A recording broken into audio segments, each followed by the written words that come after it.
오늘 변화를 요구하시는 하나님이라고 하는 제목으로 말씀 선포하겠습니다. 사람이 변화한다는 것 참 힘듭니다. 진정한 내적 변화 없이는 외적인 변화가 없기 때문에 그렇습니다. 한 스승이 제자들을 데리고 동산에 올라 두 종류의 풀과 두 종류의 나무를 보여주며 속관에 대해서 가르칩니다. 첫째는 막 자라난 그런 어린 풀이었습니다. 그리고 둘째는 뿌리를 조금 내린 풀이었습니다. 그리고 세 번째는 키 작은 그 어린 나무였습니다. 그리고 네 번째는 다 자란 키가 큰 나무입니다. 스승이 말합니다. 첫 번째 막 이제 태어난 그런 새싹을 한번 뜯어보아라. 뽑아보아라. 쉽게 뽑히는데요. 두 번째 풀도 뽑아보아라. 쉽게 풀이 뜯깁니다. 세 번째 작은 나무를 뽑아보아라. 제자들이 그 작은 나무도 쉽게 뽑아버립니다. 네 번째 나무를 뽑아보아라. 제자들이 힘을 다 했습니다마는 뽑히지가 않습니다. 이거 힘든데요. 이거 안 되겠는데요. 스승이 말합니다. 그것이 바로 습관의 모습이다. 습관이라고 하는 것은 작을 때는 내가 내 의지대로 관리하고 마음대로 할 수 있지만은 그것이 자라서 깊이 뿌리를 내리면 내 마음대로 되지 않는 법이란다. 그러므로 나쁜 습관은 처음부터 뿌리 뽑고 좋은 습관은 큰 나무가 되도록 키워야 하느니라. 습관에 대한 귀한 가르침을 주었습니다. 자, 구약 성경에서 이스라엘 민족에게 가장 큰 적은 습관이라고 하는 것이었습니다. 이스라엘 백성들이 출애굽을 하여 광야에 도착했습니다. 잘 지어진 집이 아니라 텐트 생활을 했기 때문에 여간 불편한 것이 아니었습니다만은 10개월 정도 호렙산 기슭에서 보호받으며 안전을 보장받으며 생활하다 보니까 어느덧 만족스러워졌습니다. 그리고 그들은 힘들게 노동하지 않아도 매일 만나가 내려왔기 때문에 음식 문제까지 해결을 받았습니다. 그러니 그 생활에 안주해버렸습니다. 조상들의 이런 실패를 광야에서 태어난 신세대들에게 교육하고 다가올 가나안 생활에서는 어떻게 해야 하는지를 모세가 재차 가르치는 내용이 신명기서입니다. 이스라엘 백성들이 광야에 머물 때에 모세는 시내산에 올라가서 하나님으로부터 직접 율법을 받았습니다. 그리고 율법대로 성막도 지었습니다. 그리고 행군을 위하여서 인구조사를 실시했습니다. 그리고 나니 하나님의 명령이 떨어집니다. 이 산에 머문 지 오래니 행진하라고 하는 것입니다. 이 말씀은 변화를 요구하시는 하나님의 구체적인 명령입니다. 첫째, 우리는 변해야 합니다. 6절 말씀입니다. 우리 하나님 여호와께서 호렙산에서 우리에게 말씀하여 이르시기를 너희가 이 산에 거주한 지 오래니. 미국의 A.W. 토저 목사님은 교회의 가장 큰 적은 자유주의 신학이 아니다라는 말을 했습니다. 교회에서 자유주의 신학은 굉장히 위험한 신학입니다. 성경을 부인합니다. 예수님의 구속도 부인해버리는 아주 무서운 사상이 자유주의 사상입니다. 그런데 이 자유주의 신학이 교회의 가장 큰 적이 아니라는 겁니다. 그러면 이단일까요? 이단도 아닙니다. 그럼 이슬람 세력입니까? 그것도 아닙니다. 요즘 핫 이슈인 동성애 문제입니까? 그것도 아닙니다. 교회의 최대의 적은 우리의 사고가 화석화되어져 가는 겁니다. 화석화되어져 가면 일상화되어져 버리고 일상화되어져 버리면 우리의 사고는 고착화되어져 버립니다. 우리 교인도 마찬가지입니다. 틀에 박힌 교회 생활을 하는 겁니다. 신앙생활이 아닌 것이지요. 틀에 박힌 교회 생활이라고 하는 것은 습관적인 생활을 이야기합니다. 변화를 시도하는 것입니다. 대표적으로 우리 사회에서 나타나는 것 가운데 하나가 텃세라고 하는 이야기입니다. 외지에서 들어오면 장사도 잘 못합니다. 제가 어떤 분한테 신방을 가보니까 다른 지역에서는 맛집이라고 소문이 났었는데 경주 오니까 안 된다는 거예요. 교회 안에서도 새 신자들이 들어오면 기존에 미리 자리 잡고 있는 분들이 그들을 보듬고 해야 되는데 숨도 제대로 쉬지 못하게 합니다. 그러니 정착하지 못하고 떠나는 것이죠. 이것이 반복이 되면 관례가 되고 더 심해지면 결국은 부패가 됩니다.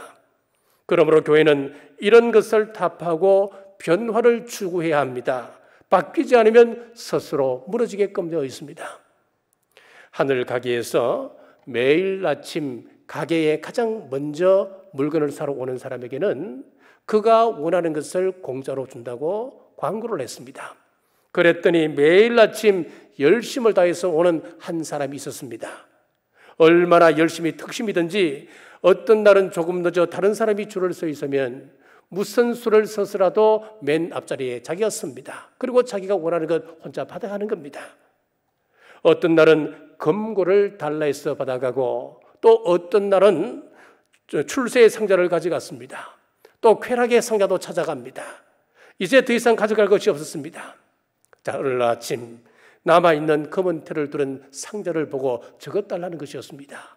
그것을 주니 그것 들고 집에 돌아갔는데 그 다음 날부터 이 사람이 가게에 찾아오지는 않는 것이었습니다.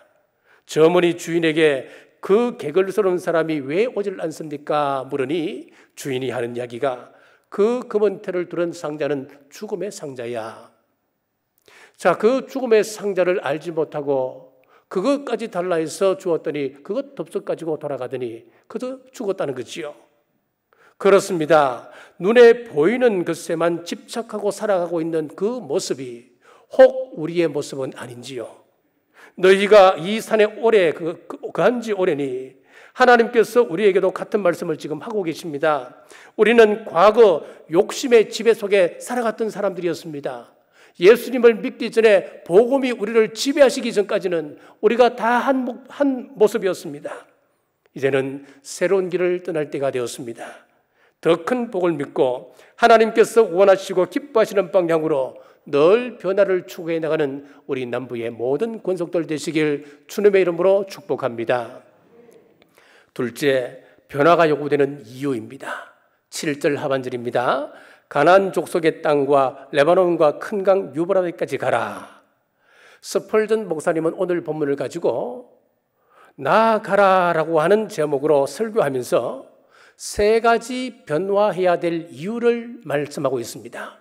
첫 번째는 이 세상의 모든 것이 변화하고 있기 때문에 반드시 변화해야 된다고 하는 것입니다. 지금 우리는 안보는 물론이고 정치, 경제, 사회, 문화 변하지 않는 것이 없습니다. 기후도 변했습니다. 자, 독도는 우리 땅 가사가 바뀐 건 여러분 아십니까? 1절부터 5절까지 다 바뀌었습니다. 바뀌었는데 제가 2절을 제가 한번 소개해 드리겠습니다. 가사를 띄워주시죠. 기존에 원래 있었던 가사의 내용입니다. 경상북도 울릉군 남면 도동 1번지 동경 132, 북위 37, 평균 기온 12도, 강수량은 1300, 독도는 우리 땅. 이게 독도는 우리 땅의 원 가사입니다. 그런데 이것이 어떻게 바뀌었나 하면은 경상북도 울릉군 울릉읍 독도리 동경 132, 북위 37 여기는 크게 바뀐 게 없습니다. 물론 앞에 주소가 좀 바뀌었습니다만은 평균 기온 13도, 강수량은 1800, 독도는 우리 땅. 12도에서 평균 기온이 1도 올라서 13도가 되었습니다. 지구 온난화의 영향으로 이렇게 올랐습니다. 그리고 1300mm에서 강수량이 1800으로 뛰어 올랐습니다.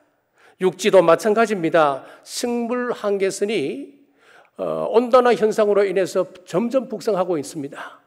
그래서 여전히 대구에서 사과 농사를 짓겠다 하면은 그것 안 되는 겁니다. 요즘 사과는 한 고냉지 배추가 아니라 고냉지 사과를 재배하고 있지 않습니까? 강원도까지 올라갔습니다. 복숭아도 청도에서 그러면 이미 이제는 안 되는 거예요.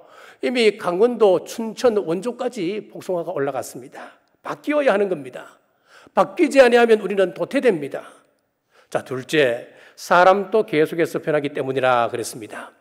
우리 사람은 유아기, 소년기, 청년기, 장년기, 노년기 여기에 하나를 더하라면 내세 그렇게 말할 수가 있습니다. 나는 영원한 청년이고 싶다. 그 책 제목일 수는 있지만은 그렇게는 안 되는 거예요. 우리는 매일 변하는 겁니다. 매일 늙어가는 겁니다. 그래서 하나님께서 그 사람을 사용하시기 위해서 때를 따라서 수술을 하시는 거예요. 우리 하나님께서 수술하시는 가장 첫 번째 수술이 뭔 줄 아십니까? 개안 수술을 하십니다. 사도 바울이 하나님의 부름을 받고 가장 먼저 수술을 받았던 것이 눈 수술 아니었습니까? 모든 문제가 어디서 오느냐 하면 바로 보지 못하는 데서 오는 것입니다. 사울이 예수님의 복음의 정체를 제대로 알았다면, 그것을 제대로 볼 수 있었다면 그가 그렇게 악행을 저질렀겠습니까? 보지 못하기 때문에 그렇습니다. 우리의 문제도 마찬가지입니다. 문제를 보는 방식에 있어서 원칙적으로 보고 또 은혜롭게 보고 하나님의 능력으로 보고 하나님의 지혜로 본다면 여러분 문제될 게 없습니다. 그런데 형제의 눈 속에 있는 티는 바라보면서 내 눈 속에 있는 덜벌을 보지 못하는도다. 우리 주님께서 책망하지 않습니까? 귀는 있으되 듣지 못하고 눈은 있으되 보지 못하는도다. 영적인 눈이 감겨져 버렸다고 말씀입니다. 이것이 바로 현대를 살아가는 우리의 질병입니다. 성령님은 비판의 시각이 아니라 창조의 시각으로 우리에게 늘 힘을 줍니다. 그러므로 우리도 성령 충만하여 예수님의 눈으로 사건을 보고 환경을 보고 우리 사람을 바라보시길 주님의 이름으로 축복합니다. 셋째, 변화하는 것은 많은 유익이 있기 때문에 반드시 변화해야 된다 이야기했습니다. 우리 한국 사람들은 세계 어디를 가든지 잘 적응하는 민족으로 유명합니다. 그 이유가 어디 있을까요? 많은 이유를 듭니다만은 그 가운데 하나가 뚜렷한 사계절을 들고 있습니다.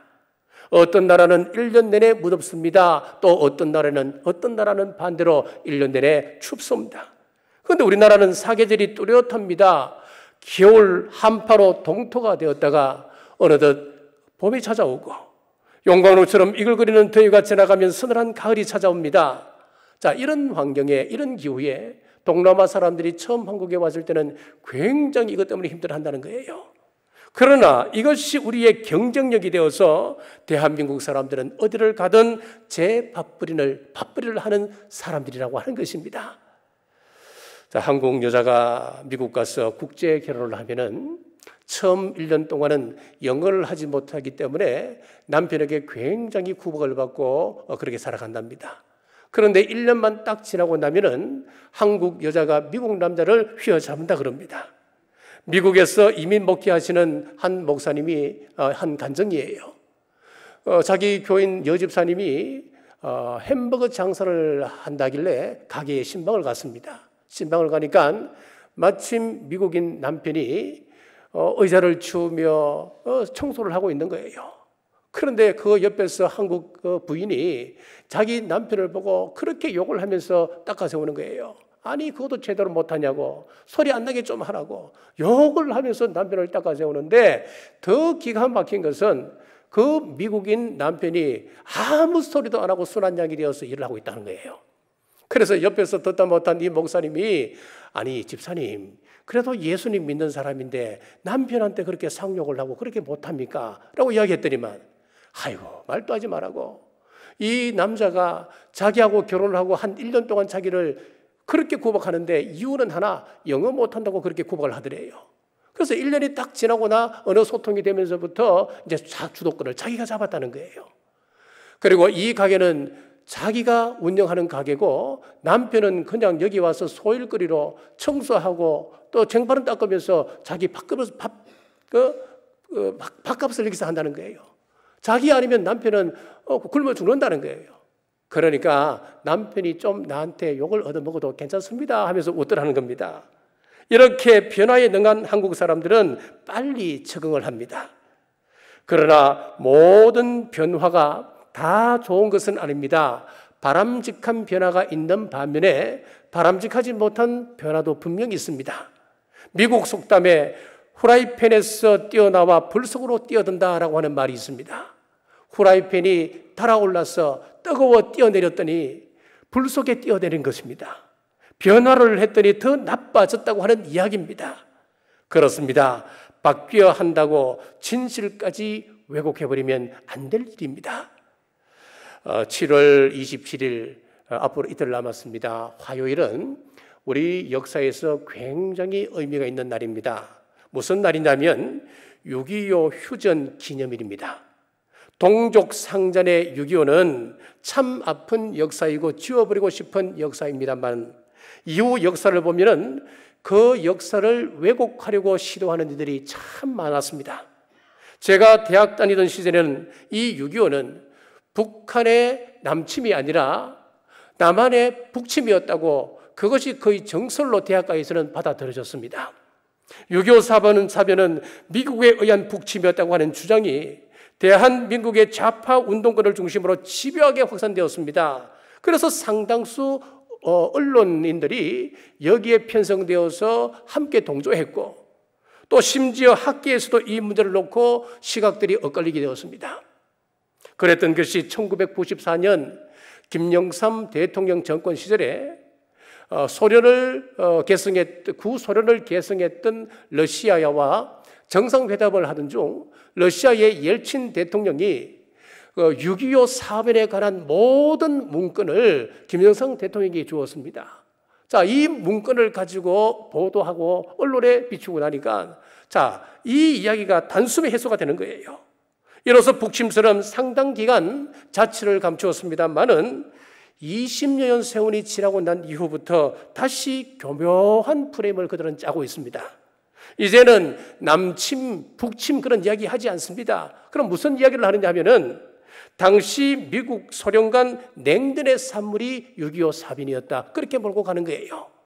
이 사람들은 어떻게 해서든지 6.25 전쟁의 책임이 북한에 있지 않다고 하는 면죄부를 김정은 정권에게 갖다 주려고 역사적 사실을 왜곡하는 역사의 사기꾼들이라 할 수 있습니다. 이들은 하나님을 부인하고 김일성 가문을 신으로 숭배하는 우상 숭배자들과 똑같습니다. 우리 기독교가 가장 멀리해야 할 사람들이기도 합니다. 이들은 1994년 옐친 문건으로 설 자리를 잃었습니다만은 20년 세월 가까이 흘러서 옐친 문건에 대한 기억이 희미해져 갈 때에 특별히 옐친 문건에 대해서 모르고 있는 신세대들을 주대상으로 또다시 활동을 시작하고 있다는 것에 우리는 경각심을 가져야 합니다. 여러분, 윈스턴 처칠은 역사를 잊은 민족에게는 미래가 없다라고 이야기했습니다. 그래서 아픈 역사일지라도 우리가 감추고 싶은 그런 역사일지라도 우리는 잊지 말아야 하는 것입니다. 우리와 다른 행보를 하는 이스라엘을 보십시오. 이스라엘 여행을 가면은 마사다라고 하는 곳에 우리가 가게 되는데 저는 개인적으로 이 마사다가 가장 기억에 남습니다. 마사다는 로마에 의해서 예루살렘이 함락된 후 960명이 최후까지 항전을 했던 난공불락의 요새였습니다. 로마군 1,500명이 15,000명이 3년간 포위를 했습니다. 그리고 공격을 가했습니다마는 끄떡없습니다. 하지만 집요한 공격에 마지막 힘을 안 이 유대인들이 식량 창고를 제외한 모든 시설을 불태웠습니다. 그리고 이 사람들이 자결을 하게 되는데 모세의 율법, 하나님의 율법에 의하면은 자살하는 것은 큰 죄입니다. 그래서 스스로 자기 생명을 끊지를 못하니까 제비를 뽑습니다. 누가 먼저 죽을 것인가? 쭉 제비를 뽑아서 줄을 세우고 뒤에 사람이 앞 사람을 죽이고 또 뒤에 사람이 그 앞 사람을 죽이고 차례대로 추격하고 마지막 한 명이 남은 그 사람은 스스로 자결을 했습니다. 유대인 960명 중 여자 2명과 어린아이 5명 이외에 953명이 죽은 곳이 바로 마사다입니다. 로마군이 어렵게 마사다를 점령하고 보니까 모든 남자들은 이미 죽어 있고 또 모든 시설물은 불타 있었습니다. 그러니까 승리의 환호를 외칠 수가 없는 것이었습니다. 그리고 유대인들이 불태우지 않았던 식량 창고를 열어보니까 곡식이 가득 차 있었습니다. 무엇을 이야기하고 픈 겁니까? 우리가 먹을 것이 없어서 우리가 자살한 것이 아니다. 우리는 노예가 되지 않으려고 여기서 자결한 것이다 라고 하는 메시지를 로마인들에게 전하는 것입니다. 이것을 본 로마군들은 소름이 돋는 겁니다. 유대인들의 불굴의 정신을 그들은 거기서 보는 겁니다. 후대 유대인들은 이곳 마사다에서 성인식을 하며 그 정신을 이어갑니다. 그리고 군에 입대한 신병들의 마지막 코스이기도 합니다. 군인들이 이곳에 올라가서 다시는 마사다가 함락되지 않게 할 것이다 맹세를 하는 곳이기도 합니다. 그렇습니다. 말씀 안에서 분명하고 바른 역사의식을 가지시길 주님의 이름으로 축복합니다. 셋째, 그럼 바람직한 변화는 어떤 것인가요? 첫째, 하나님의 명령에 순종할 때입니다. 6절 말씀입니다. 우리 하나님 여호와께서 호렙산에서 우리에게 말씀하여 이르시기를. 자, 이스라엘 백성들이 시내산을 떠난 이유가 그 시내산이 나빴기 때문에, 아니면 오래 머물러 있었기 때문에 떠난 것이었습니까? 아니었습니다. 하나님의 명령이 있었기 때문에 이스라엘 백성들이 그곳을 떠났던 것입니다. 그저 잘 사는 것이 우리의 목표가 되어서는 안 됩니다. 하루하루 즐겁게 사는 것이 꿈이 되어서는 안 됩니다. 삶의 수단이 목적으로 둔갑되어져서도 안 되는 것입니다. 삶의 수단들을 이용하여서 주님 주신 삶의 목적, 비전을 따라가야 합니다. 하나님 주신 건강, 하나님 주신 물질, 하나님 주신 시간, 하나님 주신 여러 가지 재능들을 영혼 구원과 교회의 성장을 위해서 섬김의 도구로 우리는 사용하셔야 됩니다. 바람직한 변화 두 번째는 섭리의 인도가 있어야 합니다. 구름 기둥과 불 기둥이 앞서 이동하면 이스라엘 백성들은 그 기둥을 보고 행전을 했습니다. 요즘은 구름 기둥과 불 기둥이 없습니다. 대신에 말씀이 있습니다.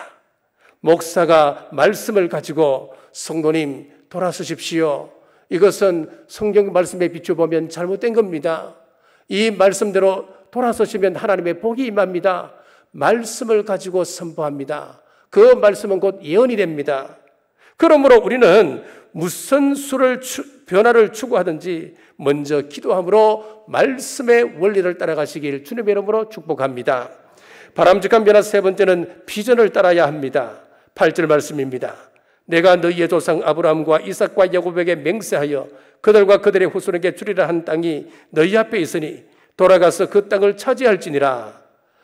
호렙산이 나쁘기 때문에 떠난 것이 아니었다고 말씀을 드렸습니다. 이 호렙산은 참 은혜로운 산이었습니다. 이스라엘 백성들이 처음으로 광야에서 은혜를 처음 했던 그런 곳이기도 합니다. 엄청난 큰 은혜였습니다. 모세는 이 산에서 하나님의 율법을 받았습니다. 이 산은 꿈의 산이었고 비전의 산이었습니다. 하나님의 임재의 장소이기도 했습니다. 그러나 은혜는 호렙산에 그치는 것이 되어서는 안 되는 것입니다. 하나님께서 때를 따라서 다른 은혜를 우리에게 허락해 주십니다. 어떤 분은 내가 30년 전에 이런 큰 은혜를 체험했다. 천사와 대화했다. 내가 천국을 갔다 왔다. 천국을 보았다. 내가 20년 전에 이런 은혜를 체험했다. 그러니까 아이고 당신들은 나 따라오려면 멀어서, 그렇게 이야기하는 사람들이 있습니다. 과거 좋은 간증 이야기 참 좋습니다. 하지만 더 중요한 것은 현재 어떤 은혜를 받고 어떤 은혜를 누리고 있는가가 더 중요하다고 하는 사실입니다. 그러므로 나는 호렙산에서 은혜를 받았으므로 이곳을 절대로 떠나지 않겠소. 고집 부릴 일이 아닙니다. 은혜를 받았더라도 떠나라 말씀하시면 우리는 떠나야 하는 것입니다. 그리고 이 호렙산은 훈련의 산이기도 했습니다. 광야에서 어떻게 생활해야 되는지, 광야에서 어떻게 행전을 해야 되는지, 광야에서 하나님은 어떻게 섬기고 또 어떤 법을 따라야 할 것인지 기초 훈련을 다 받았습니다. 이렇게 호렙산은 은혜의 산이었고 훈련의 산이었기 때문에 이스라엘 백성들에게 있어서는 떠나기 싫은 장소이기도 했습니다. 그러나 그들이 훈련받았던 곳이고 그들이 기초 훈련을 받았던 곳이기 때문에 그들은 떠나서 삶의 실천의 방향으로 나가야 되는 것입니다. 우리 성도들도 여러 가지 훈련을 우리 교회를 통해서 받습니다. 기도 훈련을 받습니다. 전도 훈련을 받았습니다. 말씀 훈련, 예배 훈련을 받습니다. 많은 훈련을 받았습니다. 그런데 그것이 훈련으로 그친다면 무슨 소용이 있겠습니까? 행동으로 실천되어져야 하는 것입니다. 뉴욕타임즈에 실린 재미난 글을 하나 소개하겠습니다. 아내가 출근하는 남편에게 여보, 오늘 비가 오는데 우산이 없네요. 오늘 퇴근하는 길에 꼭 우산을 좀 많이 사왔으면 좋겠습니다. 당신 우산, 내 우산, 그리고 아이들 우산 좀 많이 사오면 참 좋겠다고 부탁을 했습니다. 전철을 타고 출근을 하면서 이 남편이 퇴근길에는 우산을 사와야 되는데 내가 까먹으면 어떡하지? 우산 하다가 이제 전철에서 내리게 되는데 내리다 자기가 무심결에 옆에 있는 우산을 들고 내리고 말았습니다. 마침 주인에게 들켜서 호통을 칩니다. 그래서 톡톡히 망신을 당했습니다. 퇴근길에 남편은 우산을 여러 개 사서 이제 하나를 안고 다시 그 전차를 이용하는데 앞에 보니까 마침 빈자리가 하나 있었습니다. 뛰어가서 자리에 앉았는데 옆에 보니까 아침에 자기를 호통쳤던 우산 주인이 앉아 있는 겁니다. 그 우산 주인이 자기를 아주 불쾌하다는 듯 바라보면서 이렇게 말했습니다. 오늘 수지가 매우 좋아 보이는군. 당신 솜씨가 보통이 아닌 것 같군. 아니 분명히 한번 도둑으로 찍히고 나니까 우산을 내 돈 주고 산 거예요. 그런데 내 돈 주고 샀더라도 그 사람 눈에는 이 사람이 도둑으로 보이는 거예요. 여러분, 누군가가 나를 좋은 사람이라고 인정해주고 말해준다면 그만큼 좋은 것 없습니다. 감사한 일이지요. 만약 도둑으로 기억하고 있다면 여러분 큰 낭패가 아닐 수가 없습니다. 저 사람은 구두쇠야. 저 사람은 참 이상한 사람이야. 저 사람은 배려할 줄 몰라.